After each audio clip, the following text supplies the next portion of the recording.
ನಮಸ್ಕಾರ ಎಲ್ಲರಿಗೂ. ಈ ವಿಡಿಯೋದಿಂದ ನಾನು ಕಳೆದ ಸಾರಿ ಹೇಗೆ ನೆವಿಲ್ ಬಗ್ಗೆ ಒಂದು ಸೀರೀಸ್ ಮಾಡಿದ್ದೆ, ಇಮ್ಯಾಜಿನೇಷನ್ ಥ್ರೂ ಮ್ಯಾನಿಫೆಸ್ಟೇಷನ್ ಅಂತ, ಮ್ಯಾನಿಫೆಸ್ಟೇಷನ್ ಥ್ರೂ ಇಮ್ಯಾಜಿನೇಷನ್ ಅಂತ. ಸೊ ಇವಾಗ ಒಂದು ಹೊಸ ಎಪಿಸೋಡ್ ನ ಮಾಡ್ತಾ ಇದ್ದೀನಿ. ಇದು ಏನಪ್ಪಾ ಅಂತಂದ್ರೆ how to make your mental pictures come true ಅಂತ. ಹೌದು, ನಮ್ಮ ಮನಸ್ಸೊಳಗಿನ ಏನೋ ಒಂದು ಚಿತ್ರಣ ಬರುತ್ತಲ್ಲ, ಅದನ್ನ ಹೇಗೆ ನಿಜ ಮಾಡೋದು, ಅಂದ್ರೆ ಇನ್ ಎಸೆನ್ಸ್ ಮ್ಯಾನಿಫೆಸ್ಟೇಷನ್ ಗಳನ್ನ ಹೇಗೆ ನಿಜ ಮಾಡೋದು ಅನ್ನೋದೇ ಇನ್ನೊಂದು ವೇದಲ್ಲಿ ಹೇಳೋದಂಗೆ, how to make our mental pictures come true ಅಂತ. ಸೊ ಇದನ್ನ ಹೇಳಕ್ಕಿಂತ ಮುಂಚೆ ಇದು ಎಲ್ಲಿಂದ ಬಂದಿದೆ ಸೋರ್ಸ್ ಅಂತ ನೀವು ಕೇಳ್ತಾ ಇರ್ಬೋದು. ಇದನ್ನ ಜಾರ್ಜ್ ಶೂಬೆಲ್ ಅನ್ನೋರು ಬರೆದಿದ್ದಾರೆ. ಇದೊಂದು ಬುಕ್ ಇದು. ಈ ಬುಕ್ ನ ನಾನು ಎಪಿಸೋಡ್ ಗಳ ಮೂಲಕ ಮಾಡ್ತಾ ಇದ್ದೀನಿ. ಇವರು 1922 ಅಲ್ಲಿ ಈ ಬುಕ್ ಬರೀತಾರೆ. ಇದನ್ನ ದ ಎಲಿಜಬೆತ್ ಟೌನ್ ಕಾರ್ಪೊರೇಷನ್ ಅವರು ಪಬ್ಲಿಷ್ ಮಾಡ್ತಾರೆ. ಇದು ಲಂಡನ್ ಅಲ್ಲಿ ಒರಿಜಿನಲ್ ಆಗಿ ಇಂಪೀರಿಯಲ್ ರೋಡ್ ಅಲ್ಲಿ ಪಬ್ಲಿಷ್ ಆಗಿರುತ್ತೆ. ಸೊ ಇವರು ಯಾರು ಅಂತ ಅವ್ರ ಬ್ಯಾಕ್ ಗ್ರೌಂಡ್ ಇನ್ಫಾರ್ಮೇಶನ್ ನೋಡಕ್ ಹೋದ್ರೆ, ಈ ಜಾರ್ಜ್ ಶೂಬೆಲ್ ಅನ್ನೋರು ಈ ಮತ್ತೆ ವಿಜುವಲೈಸೇಷನ್ ಮತ್ತೆ ಈಗ ಇದೇ ತರ ನೆವಿಲ್ ಕಾಲದಲ್ಲಿ ಇದ್ದಂತ ಒಬ್ರು ವ್ಯಕ್ತಿ ಆಗಿದ್ರು. ಇವರು ಈಗ ಇಮ್ಯಾಜಿನೇಷನ್ ಅಂದ್ರೆ ಪವರ್ ಏನು, ಅದು ಹೇಗೆ ವರ್ಕ್ ಆಗುತ್ತೆ ಅನ್ನೋದನ್ನ ನೆವಿಲ್ ಹೇಗೆ ಜಾಸ್ತಿ ಒಂದು ಆಧ್ಯಾತ್ಮ ರೂಪದಲ್ಲಿ ಹೇಳಿದ್ನೋ, ಇವರು ಸ್ವಲ್ಪ ಟೆಕ್ನಿಕಲ್ ಫಾರ್ಮ್ ಅಲ್ಲಿ ಹೇಳ್ತಾರೆ. ಅಂದ್ರೆ ಇಬ್ರು ಒಂದೇ ಒಂದು ಕಂಟೆಂಟ್ ನ ಮಾತಾಡಿದ್ರು ಅನಿಸಿದ್ರು ಕೂಡ, ಅವ್ರು ನೆವಿಲ್ ಸ್ವಲ್ಪ ಈಗ ದೇವರು ಹಾಗೆ ಹೀಗೆ ಅಂತ ಸ್ವಲ್ಪ ಆಧ್ಯಾತ್ಮದಲ್ಲಿ ಮಾತಾಡ್ತಾನೆ, ಹೇಗೆ ನಿಜ ಮಾಡಬಹುದು ಇಮ್ಯಾಜಿನೇಷನ್ ಅಂತ. ಬಟ್ ಈ ವ್ಯಕ್ತಿ ಹಾಗಲ್ಲ. ಇವರು ಸ್ವಲ್ಪ ಅದ್ರ ಹಿಂದಿನ ಮೆಕ್ಯಾನಿಕ್ಸ್ ಏನು, ಹೆಂಗ್ ವರ್ಕ್ ಆಗುತ್ತೆ, ಈಗ ಸುಮ್ನೆ ಹಿಂಗ್ ಕಣ್ಣು ಮುಚ್ಕೊಂಡ್ಬಿಡು ಹಿಂಗ ಆಗ್ಬಿಡುತ್ತೆ ಅಂತಂದ್ರೆ ಇವ್ರು ಆ ತರ ಎಕ್ಸ್ಪ್ಲೈನ್ ಮಾಡಲ್ಲ. ಅದಕ್ಕೆ ಇವರು ಲೈಕ್ 11-12 ಚಾಪ್ಟರ್ಸ್ ಗಳನ್ನ ಬರೆದಿದ್ದಾರೆ. ನಾನು ಪ್ರತಿಯೊಂದು ಎಪಿಸೋಡ್ ಅಲ್ಲಿ ಲೈಕ್ 2 ಚಾಪ್ಟರ್ಸ್ ನ ಅವ್ರದ್ದು ಸಮರೈಸ್ ಮಾಡ್ತಾ ಹೋಗ್ತೀನಿ. ಸೊ ಇವಾಗ how to make your mental pictures come true ಅನ್ನೋ ಒಂದು ಬುಕ್ಕಿನ ಚಾಪ್ಟರ್ 1 and 2 ನ ಲೈಕ್ ಸಮ್ಮರಿನ ಇದರಲ್ಲಿ ಹೇಳಕ್ಕೆ ಟ್ರೈ ಮಾಡ್ತೀನಿ. ಸೊ ಇದನ್ನ ನಾನು ಎಂದಿನಂತೆ ಅವ್ರು ಏನ್ ಹೇಳಿದಾರೆ ಅವರ ಒಂದು ಪರ್ಸ್ಪೆಕ್ಟಿವ್ ಅಲ್ಲಿ ಮತ್ತು ನನ್ನ ಮತ್ತು ಎಂದಿನಂತ ಲೈಕ್ ಸೈಂಟಿಫಿಕ್ ಅನಾಲಿಸಿಸ್ ನ ಇದರಲ್ಲಿ ಮಾಡ್ತಾ ಹೋಗ್ತೀನಿ. ಸೊ ಈ ಒಂದು ಸೀರೀಸ್ ಯಾವ್ದ್ರ ಬಗ್ಗೆ ಇರುತ್ತೆ ಅಂತ ನಿಮಗೆ ಒಂದು ಐಡಿಯಾ ಬೇಕು ಅಂತಂದ್ರೆ, ಹೇಗೆ ನಮ್ಮ ಮನಸ್ಸಿನಲ್ಲಿರೋ ಒಂದು ಪಿಕ್ಚರ್ ನ, ಅಂದ್ರೆ ಇವಾಗ ಕಣ್ಣು ಮುಚ್ಕೊಂಡ್ಬಿಟ್ಟು ನೀವು ನನಗೆ ಒಂದು ಆರೆಂಜ್ ಅಂತ ಲೈಕ್ ಒಂದು ನೆನ್ಸ್ಕೊಂಡ್ರೆ, ಒಂದು ಆರೆಂಜ್ ಹಣ್ಣು ಬೇಕು ಅಂತ ನೆನ್ಸ್ಕೊಂಡ್ರೆ, ಅಥವಾ ನನಗೊಂದು ಹಸಿರು ಕಾರ್ ನೋಡ್ಬೇಕು ಅಂತ ನೆನ್ಸ್ಕೊಂಡ್ರೆ, ಅಥವಾ ನನಗೆ ಏನೋ ಒಂದು ಆ ಒಂದು ಡ್ರೀಮ್ ಜಾಬ್ ಅಂತ ಹಿಂಗೆ ನೋಡಿದ್ರೆ ಅದನ್ನ ಹೇಗೆ ನಿಜ ಮಾಡೋದು, ಅದು ಯಾಕೆ ನಿಜ ಆಗುತ್ತೆ, ಈಗ ವಿಜುವಲೈಸೇಷನ್ ಮಾಡಿದ್ರೆ ಯಾಕೆ ನಿಜ ಆಗುತ್ತೆ, ಮತ್ತು ಇದ್ರ ಹಿಂದಿನ ಮೆಕ್ಯಾನಿಕ್ಸ್ ಏನು ಅನ್ನೋದನ್ನ ಲೈಕ್ ಲಾಜಿಕಲ್ ಆಗಿ ಇವ್ರು ಎಕ್ಸ್ಪ್ಲೇನ್ ಮಾಡಕ್ಕೆ ಟ್ರೈ ಮಾಡಿದ್ದಾರೆ. ಸೊ ಇವತ್ತು ನಾನು ಈ ಒಂದು ವಿಡಿಯೋದಲ್ಲಿ ಚಾಪ್ಟರ್ 1 and 2 ಬಗ್ಗೆ ಮಾತಾಡ್ತೀನಿ. ಚಾಪ್ಟರ್ 1 and 2 ಅಲ್ಲಿ ಅವರು ಕ್ಯಾಮ್ರಾ ಬಗ್ಗೆ ಮಾತಾಡ್ತಾರೆ. ಸೊ ಯಾಕೆ ಅವರು ಕ್ಯಾಮ್ರಾ ಬಗ್ಗೆ ಮಾತಾಡ್ತಾರೆ ಅಂತ ಅಂದಾಗ, ಒಂದು ಸನ್ನಿ ಡೇ ಇರುತ್ತೆ. ಒಂದು ಇಮ್ಯಾಜಿನ್ ಮಾಡಿ, ಒಂದು ಸನ್ನಿ ಡೇ ಇರುತ್ತೆ. ನೀವು ಬೀಚ್ ಹತ್ರ ಹೋಗಿರ್ತೀರಾ, ನಿಮ್ಮ ಹತ್ರ DSLR ಇರುತ್ತೆ ಕ್ಯಾಮ್ರಾ. ಹಾಗೆ ನೋಡ್ತಾ ಇರ್ಬೇಕಾದ್ರೆ ಒಂದು ಸೀಗಲ್ ಬರುತ್ತೆ, ಒಂದು ದೊಡ್ಡ ಒಂದು ಪಕ್ಷಿ ಬರುತ್ತೆ. ಅದು ಹಾಗೆ ಅಲ್ಲಿ ಏನೋ ಕುತ್ಕೊಂಡು ಏನೋ ಮಾಡ್ತಾ ಇರುತ್ತೆ. ನಿಮಗೆ ಅದ್ರದ್ದು ಫೋಟೋಗ್ರಾಫ್ ಮಾಡಬೇಕು ಅಂತ ನಿಮಗೆ ಇಂಟ್ರೆಸ್ಟ್ ಬರುತ್ತೆ. ಇದನ್ನ ಕ್ಯಾಪ್ಚರ್ ಮಾಡಬೇಕು, ಒಂದು ಬ್ಯೂಟಿಫುಲ್ ಆಗಿರೋ ಒಂದು ಸನ್ನಿ ಡೇ ಇದೆ, ವೇವ್ಸ್ ಗಳು ಬರ್ತಿದೆ, ಅಲೆಗಳು ನೋಡು, ಅಲ್ಲಿ ನೋಡು, ಲೈಕ್ ಒಂದು ಪಕ್ಷಿ ಹಾರ್ತಾ ಇದೆ ಅಂತ ಹೇಳಿ ನೀವೇನ್ ಮಾಡ್ತೀರಾ, DSLR ತಗೊಂಡ್ಬಿಟ್ಟು ಆ ಪಕ್ಷಿನ ಕ್ಲಿಕ್ ಮಾಡ್ತೀರಾ.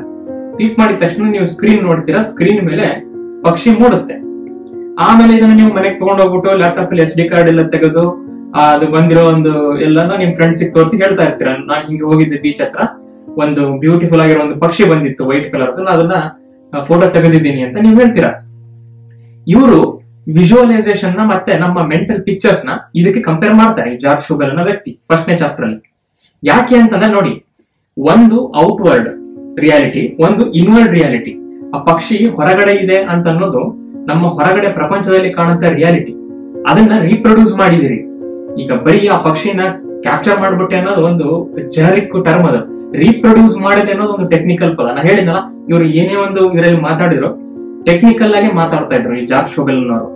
ಸೊ ಅದನ್ನ ರೀಪ್ರೊಡ್ಯೂಸ್ ಮಾಡೋದು ಹೇಗೆ ರೀಪ್ರೊಡ್ಯೂಸ್ ಮಾಡಿತ್ತು ಕ್ಯಾಮರಾ ಹೆಂಗ್ ವರ್ಕ್ ಆಯ್ತು, ಪಕ್ಷಿ ಎಲ್ಲೋ ಹಾರ್ತಾ ಇದೆ, ಅದನ್ನ ನಾನು ಹಿಡಿದು ಬಿಟ್ಟಿದ್ದೀನಿ ಅಂದ್ರೆ ಕ್ಯಾಪ್ಚರ್ ಮಾಡಿದೀನಿ ಅಥವಾ ರೀಪ್ರೊಡ್ಯೂಸ್ ಮಾಡಿದೀನಿ ಅಂದ್ರೆ ಅದು ಮ್ಯಾನಿಫೆಸ್ಟೇಷನ್ ಆಗಿದೆ ಅಂತ ತಾನೆ, ಅವತಾರ ಆಗಿದೆ. ಅದು ಎಲ್ಲೋ ಇದ್ದಿದ್ದು ಇಲ್ಲಿ ಅವತಾರ ಆಗಿದೆ ಸ್ಕ್ರೀನ್ ಮೇಲೆ.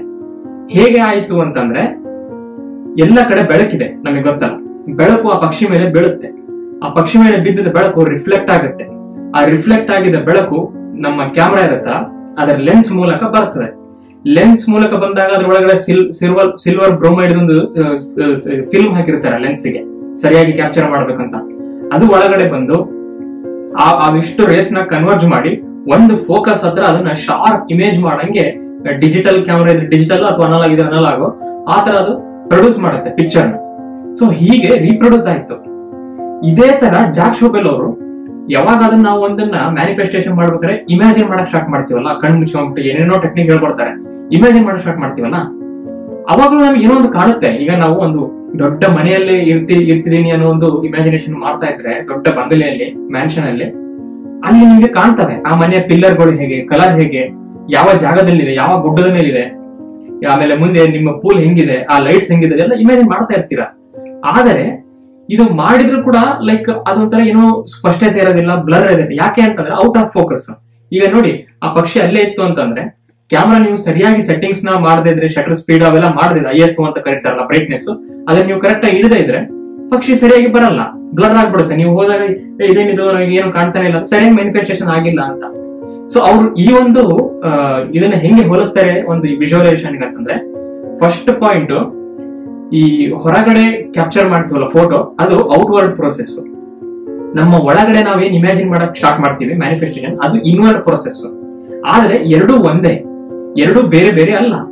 ಇಲ್ಲಿ ಹೇಗೆ ಕ್ಯಾಮರಾದಲ್ಲಿ ಇರತಕ್ಕಂತ ಲೆನ್ಸ್, ಫಿಲ್ಮು, ಫೋಕಸ್ ಪಾಯಿಂಟ್, ಮತ್ತೆ ನಾಬ್, ಶಟರ್ ಸ್ಪೀಡ್ ಇವೆಲ್ಲ ಸೇರಿ ಒಂದು ಒಂದು ವಸ್ತುವನ್ನ ರೀಪ್ರೊಡ್ಯೂಸ್ ಮಾಡುತ್ತೋ, ಅಂದ್ರೆ ಮ್ಯಾನಿಫೆಸ್ಟೇಷನ್ ಮಾಡುತ್ತೋ, ಅದೇ ತರ ಮಾನವನಲ್ಲಿ ಈಗ ಕ್ಯಾಮ್ರಾದ ಹೊರಗಡೆ ಪ್ರಪಂಚ, ಮಾನವನ ಒಳಗಡೆ ಪ್ರಪಂಚದಲ್ಲಿ ಅವ್ನು ಮೆಂಟಲ್ ಪಿಕ್ಚರ್ಸ್ ನ ಒಂದು ಇಮ್ಯಾಜಿನ್ ಮಾಡ್ತಾನಲ್ಲ, ನಾ ಹೆಂಗಿರ್ಬೇಕು, ಅಲ್ಲಿ ಹೋಗ್ಬೇಕು, ಅವ್ರ ಜೊತೆ ಇರ್ಬೇಕು, ಅವ್ರು ಸಿಗ್ಬೇಕಂತ, ಅದು ಇದೇ ತರ ವರ್ಕ್ ಆಗುತ್ತೆ.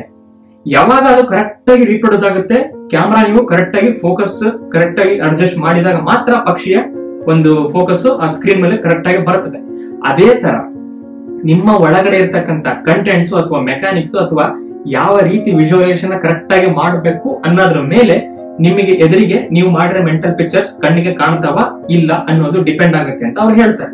ಇದು ಚಾಪ್ಟರ್ 1 ಅಲ್ಲಿ ಅವ್ರು ಹೇಳುವಂತ ಸಾರ. ಇನ್ನು ಚಾಪ್ಟರ್ 2 ಗೆ ಬಂದಾಗ, the materials with which our mental pictures are made up of ಅಂತ ಒಂದು ಅದ್ರ ಹೆಡಿಂಗ್ ಬರುತ್ತೆ. ಅಂದ್ರೆ ಈಗ ಹೊರಗಡೆ ನಾವು, ನೀನ್ ಹೇಳಿದೀಯ, ಒಂದು ಎಕ್ಸಾಂಪಲ್ ಕೊಟ್ಟಿಯಲ್ಲ, ಒಂದು ಮೌಂಟೇನ್ ಪಿಕ್ಚರ್ ತೆಗಿತೀಯ, ಒಂದು ಬೀಚ್ ಪಿಕ್ಚರ್ ತೆಗಿತೀಯ, ಒಂದು ಪಕ್ಷಿಯ ಪಿಕ್ಚರ್ ತೆಗಿತೀಯ ಅಂತ, ಅವು ಎದುರಿಗೆ ಕಾಣ್ತವೆ. ಯಾಕೆ ಅಂತಂದ್ರೆ ನಾನು ಹತ್ರ ಹೋಗ್ತೀನಿ, ಪಕ್ಷಿನ ಮುಟ್ತೀನಿ, ಅದರ ಒಂದು ಏನು ರೆಕ್ಕೆ ಇರುತ್ತಲ್ಲ, ಅದ್ರದ್ದು ಕೊಕ್ಕು ಎಲ್ಲ ಮುಟ್ತೀನಿ. It is made up of, ಅದಕ್ಕೊಂದು ಮಸಲ್ಸ್ ಇರುತ್ತೆ, ಮಾಂಸ ಇರುತ್ತೆ, ಎಲ್ಲ ಕಾಣುತ್ತೆ. ಗುಡ್ಡ ಅಂತಂದ್ರೆ ಕಲ್ಲು ಮುಳ್ಳು ಅವೆಲ್ಲ ಇರ್ತವೆ. ಆದರೆ ಯಾವಾಗ ಮನುಷ್ಯ ಕಣ್ಣು ಮುಚ್ಚಿ ವಿಜುವಲ್ ಮಾಡಕ್ಕೆ ಸ್ಟಾರ್ಟ್ ಮಾಡ್ತಾನೋ, ಅವಾಗ ಅವನಿಗೆ ಏನೋ ಕಾಣುತ್ತವೆ. ನೀ ಹೇಳಿದ್ಯಲ್ಲ, ಮ್ಯಾನ್ಷನ್ ಇಮ್ಯಾಜಿನ್ ಮಾಡ್ತೀನಿ, ಅದು ಇಮ್ಯಾಜಿನ್ ಮಾಡ್ತೀನಿ, ಅವಾಗ ಕಾಣುತ್ತೆ.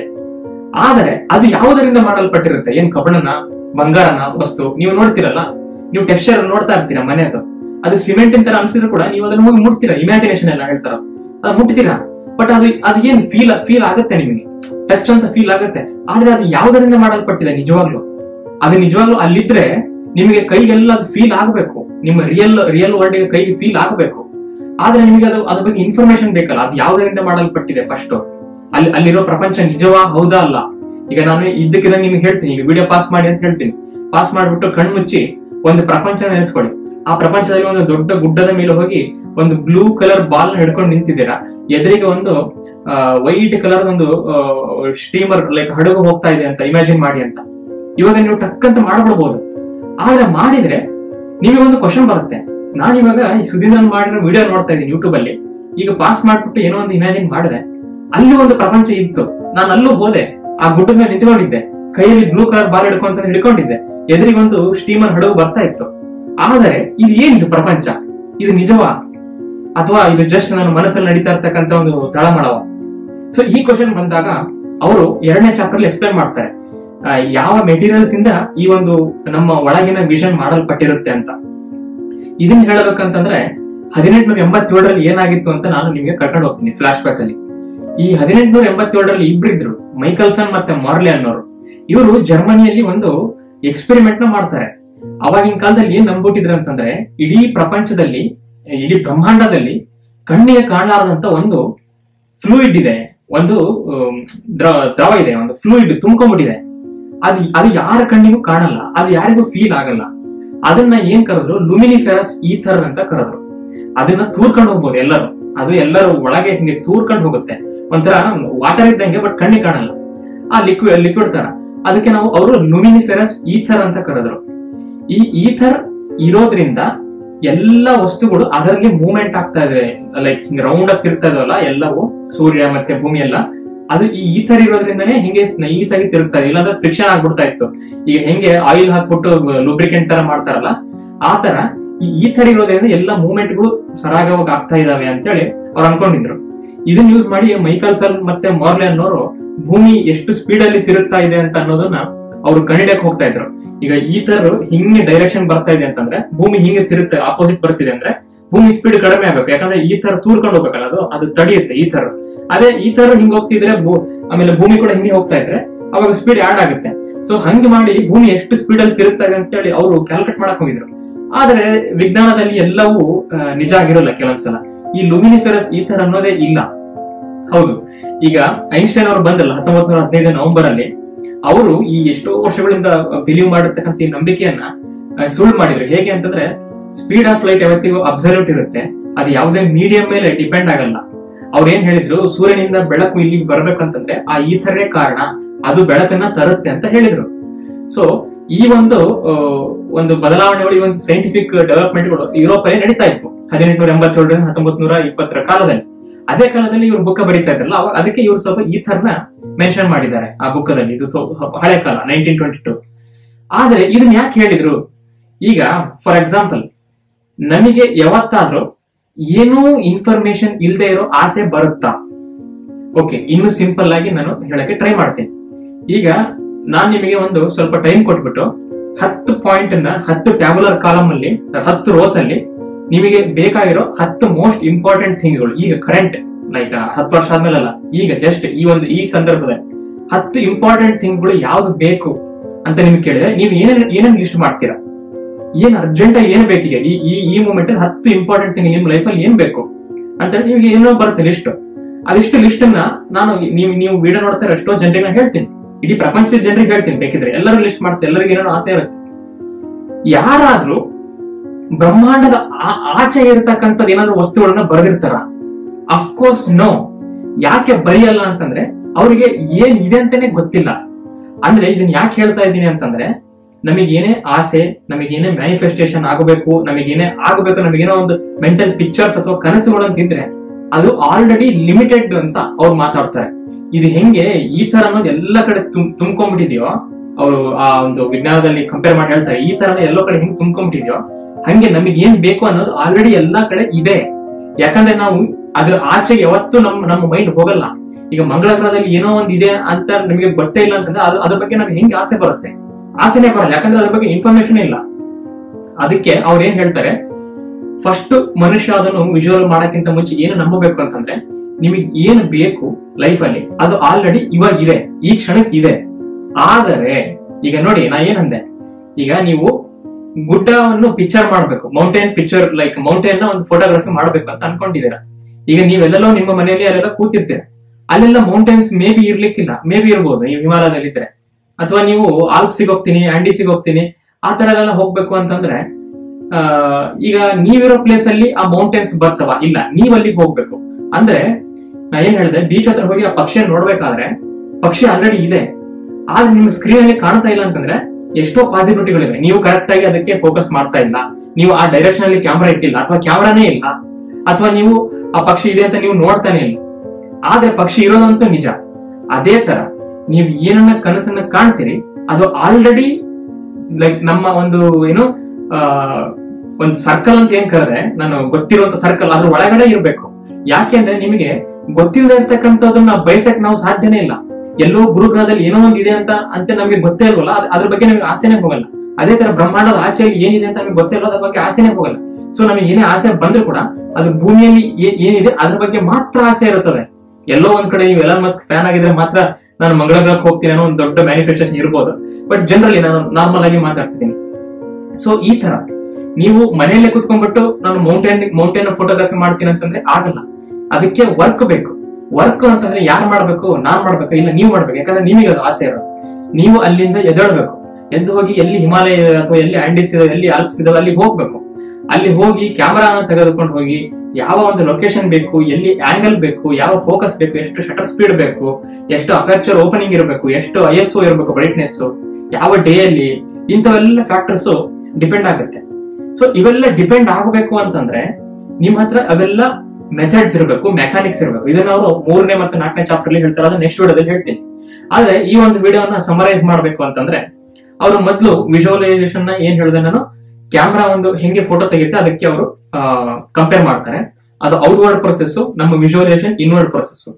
ಹೆಂಗೆ ನಾವು ಹೊರಗಡೆ ಕರೆಕ್ಟ್ ಆಗಿ ಫೋಕಸ್ ಮಾಡಿ ಎಲ್ಲ ಕರೆಕ್ಟ್ ಆಗಿ ಲೈಟಿಂಗ್ಸ್ ಎಲ್ಲ ಕರೆಕ್ಟ್ ಇದ್ರೆ ಹೆಂಗೆ ಅದು ಪಿಕ್ಚರ್ ನಮಗೆ ಮೂಡುತ್ತೋ, ಅದೇ ತರ ನೀವು ಮಾಡ್ತಕ್ಕಂತ ಇಮ್ಯಾಜಿನೇಷನ್ ಆಗ್ಲಿ ಮ್ಯಾನಿಫೆಸ್ಟೇಷನ್ ಗಳಾಗ್ಲಿ ಕರೆಕ್ಟ್ ಆಗಿ ನೀವು ಆ ತರ ಫೋಕಸ್ ಇಡೋದು ಅಂತಂದ್ರೆ ಮನಸ್ಸಿಗೆ ಏನೋ ಒಂದು ಬೇರೆ ಇರುತ್ತೆ. ಅದನ್ನ ನೆಕ್ಸ್ಟ್ ಚಾಪ್ಟರ್ ಹೇಳ್ತಾ ಹೋಗ್ತೀನಿ.